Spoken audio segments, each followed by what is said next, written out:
चलिए भाई question number 2 देखते हैं हम 3 पॉइंट एक्सरसाइज क्लास 10th का 3.1 एक्सरसाइज का क्वेश्चन नंबर फर्स्ट का सेकंड ट्राई करें। क्वेश्चन नंबर फर्स्ट का सेकंड पार्ट स्टेटमेंट वाला क्वेश्चन मैंने आपको बताया था लास्ट वीडियो में भी कि भाई स्टेटमेंट वाले क्वेश्चंस को कोशिश करनी है खुद अटेम्प्ट करना है। फर्स्ट अटेम्प्ट खुद का होना चाहिए कि हम इक्वेशंस बना लें उनकी, है ना, क्या करें इक्वेशंस बना लें, उसके बाद तो सॉल्व करना बहुत आसान है। अगर आप क्वेश्चन नंबर 2 रीड करेंगे तो क्वेश्चन नंबर 2 में क्या बोला, देखो इसने बोला कि अगर 5 पेंसिल और 7 पेन की कॉस्ट आपकी 50 रुपए है, जबकि वेयर एज 7 पेंसिल और 5 पेन की जो कॉस्ट है टुगेदर एक साथ मिलाकर वो कितनी है 46 रुपीज 46 रुपए है। तो बताएं कि भाई हमारे पास cost of 1 pen and cost of 1 pencil क्या होगी। तो अगर मेरे पास ये क्वेश्चन है तो सबसे पहले मैं क्या करूंगा, अज्यूम करूंगा। मुझे ये सोचना पड़ेगा कि क्या चीज अज्यूम करनी चाहिए। तो यहां पर अगर आप नोट करो तो 2 वेरिएबल सिलेक्ट किए जा रहे हैं, पहला क्या है पेंसिल, दूसरा क्या है पेन। तो हम क्या लेट करेंगे, let cost of a pen. अगर कॉस्ट ऑफ अ पेन हम बोले x और कॉस्ट ऑफ अ पेंसिल इसको हम क्या बोल देते हैं भाई, ये कितना है y, ये x रुपीज है और ये y रुपीज है। अब अगर क्वेश्चन को दोबारा से रीड करें तो उसने क्या बोला, 5 पेंसिल्स और 7 पेन, 5 पेंसिल और 7 पेन 82 अकॉर्डिंग टू क्वेश्चन। अगर हम देखें तो उसने बोला था कि भाई 5 पेंसिल और 7 पेन की कॉस्ट, एक पहला पार्ट इधर लिख लेते हैं, सेकंड पार्ट यहाँ पे लिख देंगे। ये क्या है, अलजेब्रिक रिप्रेजेंटेशन। भाई एक बात समझो, अगर आप मान लो एक चॉकलेट खरीदते हो 5 रुपए की, 5 रुपीज की आपने एक चॉकलेट खरीदी और आपसे बोला गया कि भाई ऐसी 10 चॉकलेट खरीदनी है तो आपको कितने रुपए देने पड़ेंगे। आप बोलोगे सर ये तो बहुत आसान है, अगर एक चॉकलेट की कॉस्ट मेरे पास 5 रुपए है तो 10 चॉकलेट की कॉस्ट क्या हो जाएगी, 10 इंटू 5 या 5 इंटू 10 ये हो जाएगी। इसी तरीके से मेरे बच्चा सोचो, अगर एक चॉकलेट की कॉस्ट x रुपए होती और मैं बोलता बताओ 10 चॉकलेट की क्या कॉस्ट होगी, तो आप क्या बोलोगे 10 इंटू एक्स। इसी तरीके से जिस तरीके से 10 चॉकलेट की कॉस्ट निकली थी, उसी तरीके से अगर आपसे पूछा जाएगा कि भाई अगर एक पेन की कॉस्ट x है तो 7 पेन, उसने बोला था 7 पेन की कॉस्ट क्या होगी 7x, और 5 पेंसिल्स क्या हो जाएगा 5y, ये 7 पेन की कॉस्ट है, ये 5 पेंसिल की कॉस्ट है। और इसने बोला दोनों को मिलाकर आपको कितने रुपए देने पड़ रहे हैं, 50 रुपीज देने पड़ रहे हैं। कितने देने पड़ रहे हैं दोस्त, 50 रुपीज। इसके अलावा फिर सेकंड स्टेटमेंट में बोला, सेकंड स्टेटमेंट में क्या बोल दिया इसने कि भाई हमारे पास 7 पेंसिल्स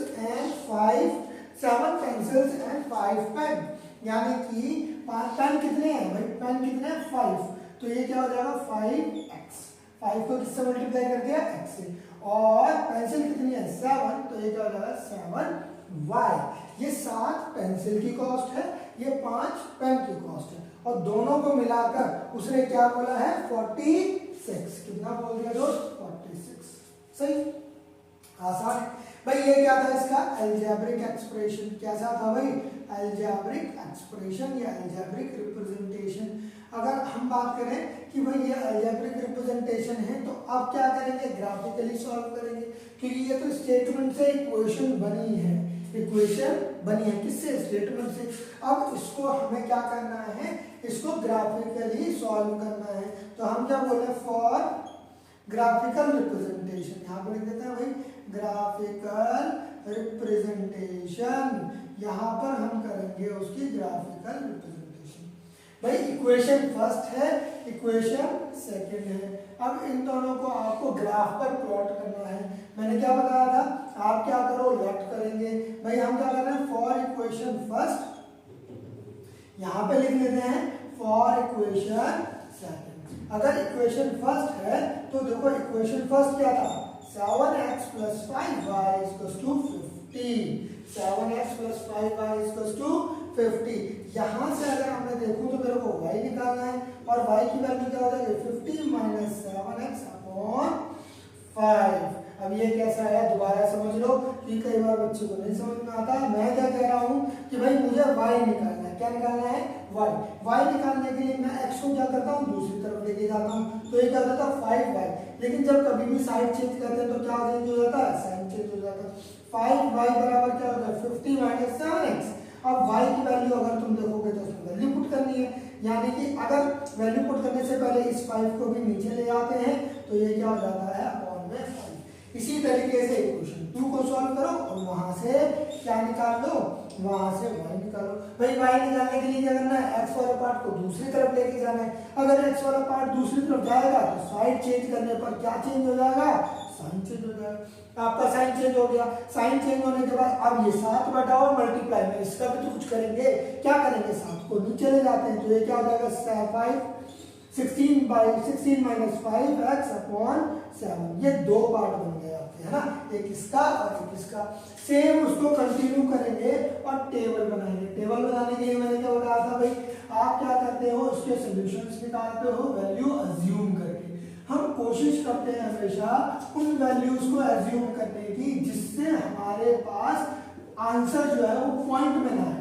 बच्चा अगर आंसर पॉइंट पे आएगा ना तो ग्राफ को प्लॉट करना बहुत मुश्किल हो जाता है। इसलिए कोशिश करनी है कि पॉइंट में ना आए। हम ऐसी वैल्यूज को लेट करेंगे जिससे आंसर पॉइंट में ना आए। यहाँ पर x आ गया, ये क्या है? y बराबर 50 माइनस 7x अपॉन 5। यहाँ पर क्या आ गया था हमारे पास? x, और इधर क्या आ गया इक्वेशन? y बराबर 60, ये 60 था, 46 था ना दोस्त। ये क्या है? 46। कितना? 46। 16 हो गया गलती से। चलो y बराबर क्या हो गया? 46 माइनस 5x अपॉन 7। नाउ अब मुझे क्या करना है? वैल्यूज पुट करनी है। ऐसी वैल्यूज सोचनी है जिनकी वैल्यू पुट करने के बाद आपके पास जो डिवाइड करने के बाद 5 से डिवाइड करें तो कंप्लीट डिवाइड होगा। पॉइंट में नहीं लाना, कोशिश करनी है पॉइंट में लाना। जैसे कि फर्स्ट वैल्यू अगर मैं इसके अंदर अज्यूम करता हूं तो देखो पहली वैल्यू क्या ले सकते हैं हम? सोच के देखो x की वैल्यू ऐसी क्या लें कि ये पूरा पूरा चला जाए। भाई x की वैल्यू आप ले सकते हो, लेट कर लो x की वैल्यू को कितना? 5। अगर 5 लेट करते हो तो ये क्या हो जाता है? 50 minus 7 into 5 upon 5। 50 minus 35 upon 5, यानी कि ये कितना हो गया हमारे पास? 15 अपॉन 5। आपने इसे काट दिया, वैल्यू कितनी आ गई? 3। जब आपने 5 रखा था, जब आपने 5 रखा था x की वैल्यू कितनी आ रही थी? 3 आ रही थी। अब x की वैल्यू कुछ और लेट कर लो। सपोज करो x की वैल्यू आप लेट कर लेते हो कितनी? 10। x की वैल्यू आपने 10 लेट कर ली। जब आपने x की वैल्यू 10 लेट की तो y कितना आया? 50 माइनस 5 इंटू 10 अपॉन 5। ये कितना आ गया? 50 माइनस 70 अपॉन 5 माइनस का 20 अपॉन 5 कट गया। वैल्यू कितनी आ गई? माइनस का 4। माइनस का 4। अब हमारे पास दो वैल्यू मिल गई। जब हमने इसके अंदर 10 रखा था तो वैल्यू कितनी आ गई? माइनस का 4। ना इसके अंदर भी लेट करेंगे भाई। अगर आप x की वैल्यू को क्या लेट कर लो? माइनस का 2 लेट कर लो। x की वैल्यू को क्या लेट कर लो? माइनस का 2 लेट कर लो। तो देखो ये सिस्टम हमारे पास, ये वाली वैल्यूज घट जाएगी। हमारे पास कितना हो जाएगा? यहाँ पर माइनस का 2 रखा हमने, कितना आया? 46। 5 माइनस 2 अपॉन 7 ऐड किया तो ये कितना आ गया अपने पास? प्लस। भाई समझो यहाँ पे ये वाला माइनस और ये वाला माइनस मल्टीप्लाई हो गए। जब दो नंबर माइनस से मल्टीप्लाई होते हैं तो क्या आता है? प्लस आता है। इसीलिए यहाँ पर क्या आ गया? प्लस आ गया, अपॉन 7 आ गया। 56 अपॉन 7 इसे काट दिया तो वैल्यू कितनी आ गई? 8। यानी जब आप -2 ले रहे हो तो यहाँ पर आंसर क्या आ रहा है? 8 आ रहा है। कितना आ रहा है भाई? 8 आ रहा है। इसके बाद अगला पॉइंट लेट करना है भाई। सोचो अगला पॉइंट क्या लेट किया जाए इसके अंदर कि ये पूरा पूरा कट जाए या डिवाइड हो जाए। तो हमें कुछ सोचनी पड़ेगी ऐसी वैल्यूज कि ये क्या करे, ये इसमें से घट करके हमारे पास सोल्यूशन बन जाए। चलो देखिए x की वैल्यू आप क्या लेट कर सकते हो? तुम 0 लेट करने में फायदा नहीं होगा। 1 2 3 इनको लेट करने में कोई फायदा नहीं होगा। लेकिन अगर हम इसके अंदर 4 रखा, 5 रखा, 5 रखने पे फायदा हो जाएगा। देखो हमने अगर x की वैल्यू 5 रखी तो ये क्या आ गया? 46 माइनस 5 इंटू 5 अपॉन 7। ये क्या आ गया? 46 माइनस 25 अपॉन 7, 21/7 कट गया। वैल्यू कितनी आ गई? 3, यानी कि जब हम x की वैल्यू 5 रखते हैं तो y की वैल्यू क्या आ जाती है, 3 आ जाती है। हमारे पास वैल्यूज मिल गई। नाउ इसे क्या करना है, हमें प्लॉट करना है। मैंने लास्ट वीडियो के अंदर भी जब ये वाला क्वेश्चन कराया था ग्राफिकल रिप्रेजेंटेशन वाला, तो मैंने बोला था आपको कि जब आप इसको प्लॉट कर देंगे, प्लॉट करने के बाद जब आप इसको टेबल्स को बना लेंगे तो एक स्टेटमेंट लिखनी है कि हम बोल देंगे कि भाई draw the table, draw the plot the values, क्या इधर ले लेते हैं इसको, plot the points for equations. भाई इक्वेशंस कौन सी, 1 and 2, 1 and 2। भाई points for line, point for equation first. Equation first के पॉइंट क्या क्या निकले, ए ले लिया, कितनी वैल्यू है भाई 3, 5, 3। दूसरी बात समझो भाई, यहां पर जब मैं वैल्यू ले रहा हूं तो x ये है, y ये है, तो ये क्या बना 5, 3। इसका पॉइंट ले लिया b को क्या बोल दिया 10, -4। एंड पॉइंट फॉर इक्वेशन 2, इसके लिए क्या है p की वैल्यू कितनी है -2 एंड 8। एंड q, इसकी वैल्यू क्या है 5, 3। ये मेरे पास क्या आ गए, पॉइंट्स आ गए। इन्हीं को मैं प्लॉट करूंगा। प्लॉट करने के बाद ये देखूंगा कि वहां पर वो एक दूसरे को कहां पर इंटरसेक्ट कर रहे हैं। होप ये आपको वीडियो समझ में आ गई। दूसरी चीज भाई, इंटरसेक्ट करने के बाद मेरे को क्या बता देना है, उस पॉइंट को बता देना है कि वो पॉइंट क्या है, और वही पॉइंट क्या बनेगा, आपका सोल्यूशन बनेगा उस इन पेयर ऑफ इक्वेशंस का। ये वाली चीज मैंने लास्ट वीडियो में भी डिस्कस करी थी, बहुत डिटेल में डिस्कस करी थी, इसीलिए इस क्वेश्चन के अंदर डिस्कस नहीं कर रहा हूँ। आपको डायग्राम बनाना है प्रॉपर अच्छा सा, और इसको प्लॉट करना है। जब प्लॉट करोगे जहां पर भी इंटरसेक्ट कर रहा है वही क्या है, solution of the pair of equation. Hope ये वीडियो आपको समझ में आई होगी। जितना भी इसके अंदर हमने क्वेश्चन का तरीका समझा, ये ग्राफिकल रिप्रेजेंटेशन को सॉल्व करने का, वो आपको समझ में आ गया होगा। इसके बाद जो टॉपिक बनाएंगे हम, वीडियो बनाएंगे, वो कंसिस्टेंसी इनकंसिस्टेंसी के ऊपर बनाएंगे, जिसके अंदर हम पढ़ेंगे कि कब लाइनें पैरेलल होती हैं, कब लाइनें इंटरसेक्ट करती हैं, कब लाइनें एक दूसरे के ऊपर कोइंसिडेंट होती हैं। इस चीज को हम डिस्कस करेंगे नेक्स्ट वीडियो में। तब तक के लिए पढ़ते रहो, खूब अच्छे से पढ़ो, ध्यान से, सब चीजें स्लोली स्लोली समझ में आ जाएंगी। जरूरत है ज्यादा से ज्यादा प्रैक्टिस करने की।